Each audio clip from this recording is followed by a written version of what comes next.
आज हम लोग कांग्रेस अधिवेशन के बारे में पढ़ेंगे। चाहे कोई भी एग्जाम हो, कांग्रेस अधिवेशन से सवाल आते ही हैं, तो अपने आप में ये एक इंपॉर्टेंट टॉपिक हो जाता है। तो जो जिसके आने के चांसेस ज़्यादा हैं जिस अधिवेशन के, हम लोग उसके बारे में पढ़ेंगे। वैसे बहुत सारे हैं, लेकिन जो इंपॉर्टेंट है हम उनके बारे में पढ़ेंगे। तो आइए शुरू करते हैं। तो देखिए, कांग्रेस की स्थापना 1885 में की गई थी। और किसके द्वारा की गई थी? A.O. ह्यूम। पूछा गया है, मैं जितना भी बताऊंगा सारे इंपॉर्टेंट हैं, सभी जगह पूछा गया, कहीं न कहीं पूछा ही गया है, तो आप थोड़ा ध्यान से सुनिएगा। कांग्रेस की स्थापना 1885 में की गई थी। किसके द्वारा? A.O. ह्यूम। A.O. ह्यूम के द्वारा की गई थी। कहाँ पे की गई थी? स्थान था गोकुल दास तेजपाल संस्कृत विश्वविद्यालय। पहला अधिवेशन कब हुआ था? 1885 में। कहाँ पे हुआ था? मुंबई में। और इसके अध्यक्ष कौन थे? व्योमेश चंद्र बनर्जी। व्योमेश चंद्र बनर्जी। इसकी विशेषता है कि पहली अधिवेशन में 72 प्रतिनिधियों ने भाग लिया था। तो देखिए, और दूसरा अधिवेशन देखिए, लगातार 4 जो अधिवेशन है इससे सवाल पूछे गए हैं। 1885 पहला अधिवेशन मुंबई में, व्योमेश चंद्र बनर्जी अध्यक्ष थे इनके, 72 प्रतिनिधियों ने इसमें भाग लिया था। दूसरा 1886 में अधिवेशन हुआ था। दूसरा अधिवेशन कहाँ पे हुआ था? कोलकाता में। पूछा गया है कि दूसरा कांग्रेस अधिवेशन कहाँ हुआ था? तो कोलकाता में। इसके अध्यक्ष कौन थे? दादा भाई नौरोजी।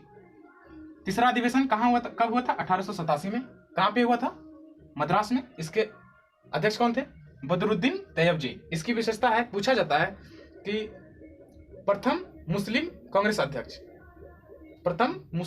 अध्यक्ष कौन थे? बदरुद्दीन तैयब जी। चौथा अधिवेशन हुआ था 1888 में। चौथा कांग्रेस अधिवेशन 1888 में हुआ था। कहाँ पे हुआ था? इलाहाबाद में। इलाहाबाद का नाम बदल दिया गया है प्रयागराज, योगी बाबा ने। इसके अध्यक्ष थे जॉर्ज यूले। इसकी विशेषता है कि यह जॉर्ज यूले पहले अंग्रेज थे जिन्होंने कांग्रेस अधिवेशन की अध्यक्षता की। देखिए, पहला अध्यक्ष पूछेगा तो व्योमेश चंद्र बनर्जी। किसने स्थापना की? तो A.O. ह्यूम। और पहला मुस्लिम अध्यक्ष बदरुद्दीन तैयब जी। पहला अंग्रेज अध्यक्ष जॉर्ज यूले। किस अधिवेशन में? चौथी अधिवेशन। कहाँ हुआ था? इलाहाबाद में। कब हुआ था? 1888 में। 1896 का कोलकाता अधिवेशन की अध्यक्षता किसने की थी? रहमतुल्लाह सयानी। इसकी विशेषता है राष्ट्रगीत के बारे में।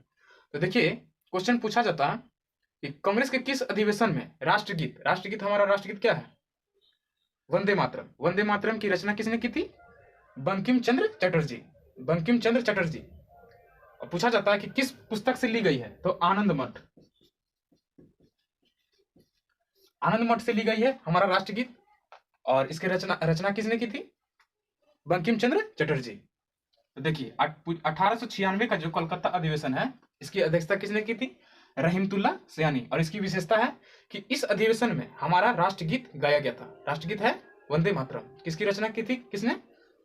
बंकिम चंद्र चटर्जी। किस पुस्तक से ली गई है? तो आनंद मठ से।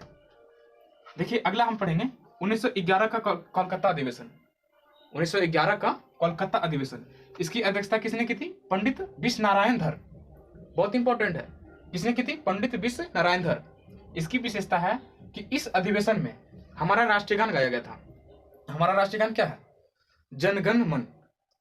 उनकी रचना किसने की? रविंद्रनाथ टैगोर।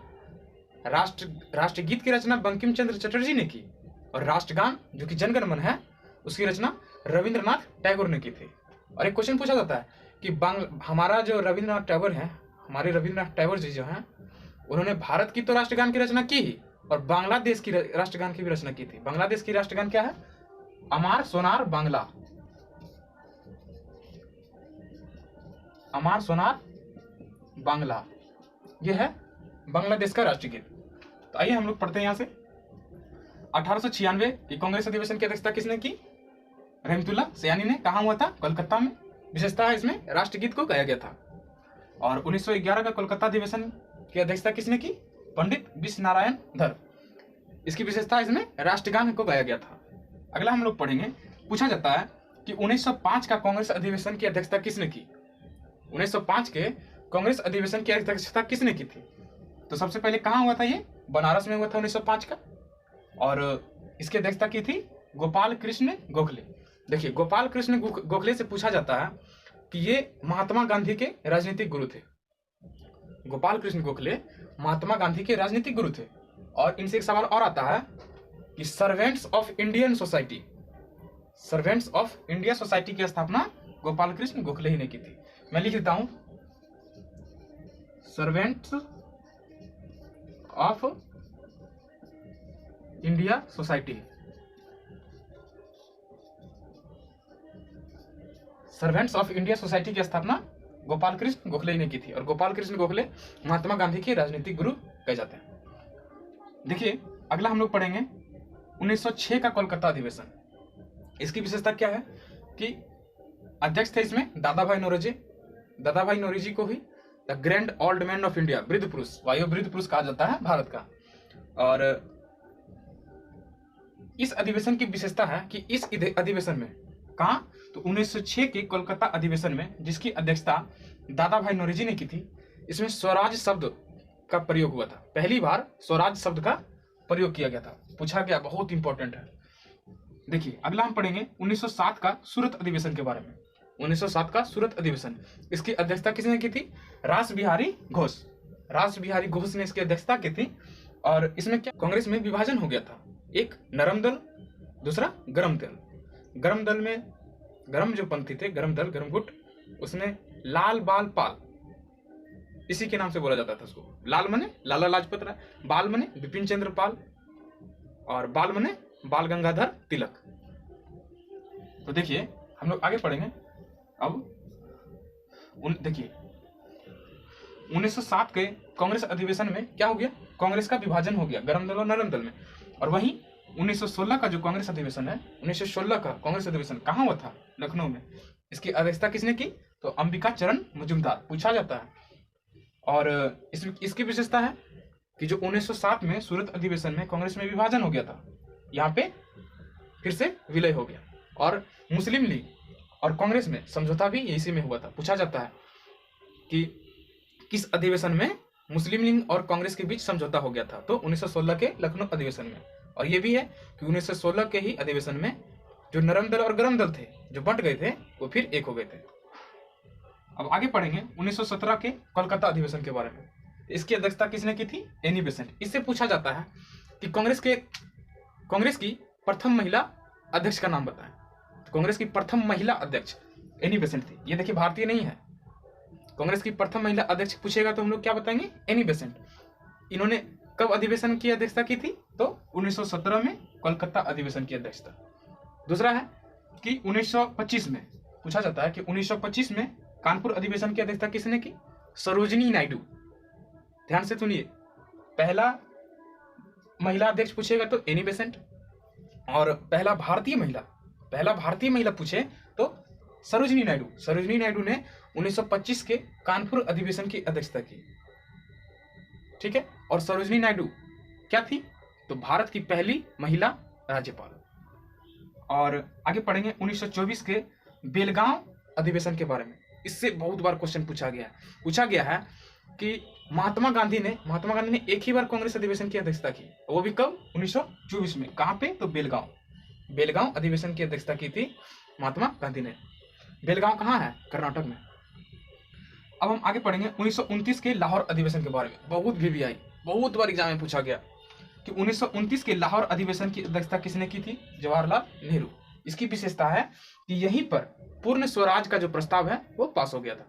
मांग की गई कि पूर्ण स्वराज की अब हमारा मांग रहेगा, अब हमारा मुख्य मांग पूर्ण स्वराज रहेगा। देखिए 1929 के लाहौर अधिवेशन की अध्यक्षता जवाहरलाल नेहरू। इसकी विशेषता क्या है? पूर्ण स्वराज की मांग की गई और इसको स्वीकार भी कर लिया गया।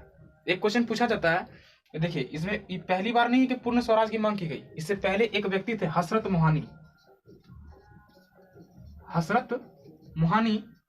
पहले कांग्रेसी थे जिन्होंने पूर्ण स्वराज की मांग की। 1921 में मांग की थी पूर्ण स्वराज की, लेकिन उस समय महात्मा गांधी और हसरत मोहानी के बीच में थोड़ा मतभेद हो गया था, तो उस समय इसको स्वीकार नहीं किया गया। लेकिन फिर 1929 में लाहौर अधिवेशन में जवाहरलाल नेहरू ने इसकी अध्यक्षता की थी और उस समय पूर्ण स्वराज का जो मांग है उसको स्वीकार कर लिया गया था। तो अगला है 1931 का कराची अधिवेशन। तो इसकी अध्यक्षता किसने की? सरदार वल्लभ भाई पटेल। इसकी विशेषता है कि इसमें मौलिक अधिकार की मांग को स्वीकार कर लिया गया। आपसे क्वेश्चन है कि मौलिक अधिकार भारतीय संविधान के किस भाग में आता है? कमेंट में जरूर बताइएगा। तो इसकी विशेषता है कि इसमें मौलिक अधिकार की मांग की गई। किस अधिवेशन में? 1931 के कराची अधिवेशन में। इसकी अध्यक्षता किसने की थी? सरदार वल्लभ भाई पटेल। अगला है, देखिए 1920 का कोलकाता का विशेष अधिवेशन। 1920 में कोलकाता का विशेष अधिवेशन हुआ था। इसकी अध्यक्षता किसने की थी? लाला लाजपत राय। इसकी विशेषता है कि इसमें असहयोग आंदोलन, आपको याद होगा असहयोग आंदोलन 1920 में हुआ था।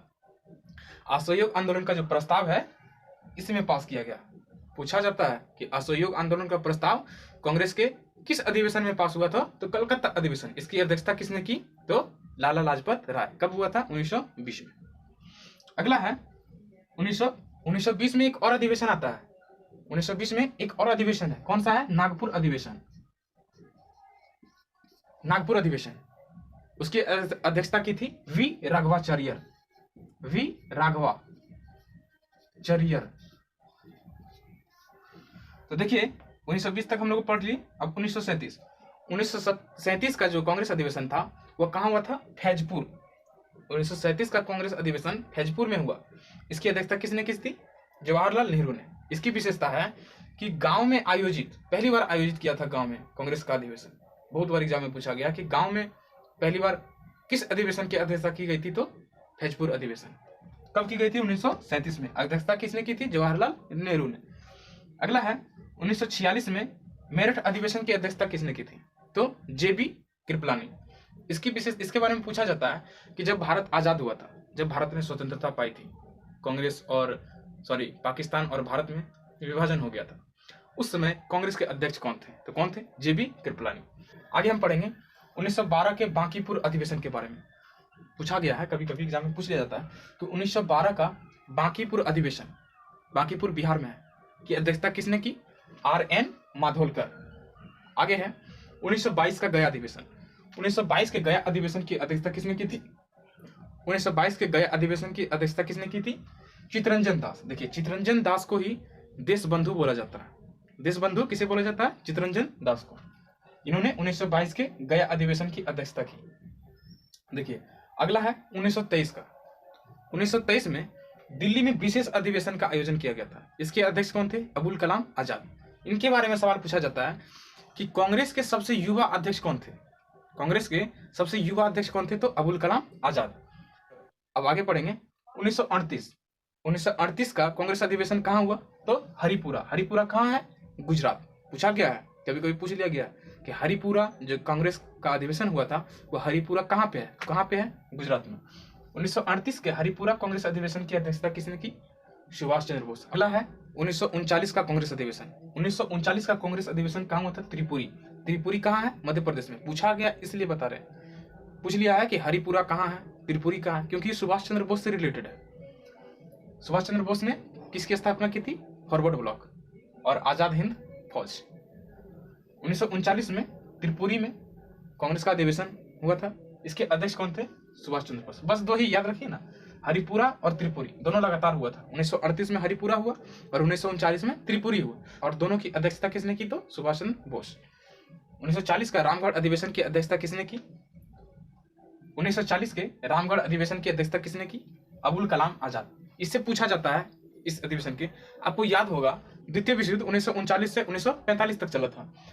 तो जब 1940 में रामगढ़ अधिवेशन हुआ तो उस समय अध्यक्षता किसने की? अबुल कलाम आजाद। अब बीच में अधिवेशन हुआ ही नहीं तो अध्यक्ष कौन बने रह गए? अबुल कलाम आजाद ही। इस पूछा जाता है एग्जाम में कि सबसे लंबे समय तक कांग्रेस अधिवेशन के अध्यक्ष कौन रहे थे? सबसे लंबे समय तक कांग्रेस अध्यक्ष कौन रहे? तो अबुल कलाम आजाद। पूछा जाता है कि किस व्यक्ति ने कांग्रेस को भीख मांगने वाली संस्था बोला? कांग्रेस को बोला भीख मांगने वाली संस्था है, किसने कहा था? अरविंद घोष। अरविंद घोष ने बोला था। अरविंद घोष की एक पुस्तक है लाइफ डिवाइन। अरविंद घोष की पुस्तक का नाम क्या है? Life divine. बहुत ही बार एग्जाम में पूछा गया है कि लाइफ डिवाइन की लेखक कौन है? तो अरविंद घोष। अरविंद घोष ने ही क्या बोला कांग्रेस को? कि यह भीख मांगती है, भीख मांगने वाली संस्था है। और लॉर्ड डफरिन, अब लॉर्ड डफरिन के बारे में भी सवाल आता है। सबसे पहला सवाल यह आता है कि जब कांग्रेस की स्थापना हुई थी, कब हुई थी? 1885 में। उस समय गवर्नर कौन थे? जब कांग्रेस की स्थापना 1885 में हुई तो उस समय गवर्नर कौन थे? तो लॉर्ड डफरिन। दूसरा क्या है? कि लॉर्ड डफरिन ने ही, याद रखिएगा, दूसरा क्या है कि लॉर्ड डफरिन ने ही कांग्रेस को सूक्ष्म अल्पसंख्यक, क्या बोला था, सूक्ष्म अल्पसंख्यक देता है कभी कभी क्वेश्चन में, या फिर क्या बोला डफरिन ने कांग्रेस को, यह सूक्ष्म अल्पसंख्यक है, सूक्ष्म अल्पसंख्यक बोला। नहीं तो कभी कभी देता है कि किसने कांग्रेस को मुट्ठी भर लोगों का संस्था बोला, संस्था या समूह किसने कहा, तो लॉर्ड डफरिन ने, याद रखिएगा। तो ये छोटा सा टॉपिक था कांग्रेस अधिवेशन, लेकिन अक्सर यहाँ से एग्जाम में सवाल पूछे जाते हैं, तो हम लोगों ने इसे देख लिया है। आपको शायद एक बार में याद नहीं हो, एक दो बार और प्रैक्टिस कर लीजिएगा। तो मिलते हैं किसी नेक्स्ट वीडियो में। जय हिंद।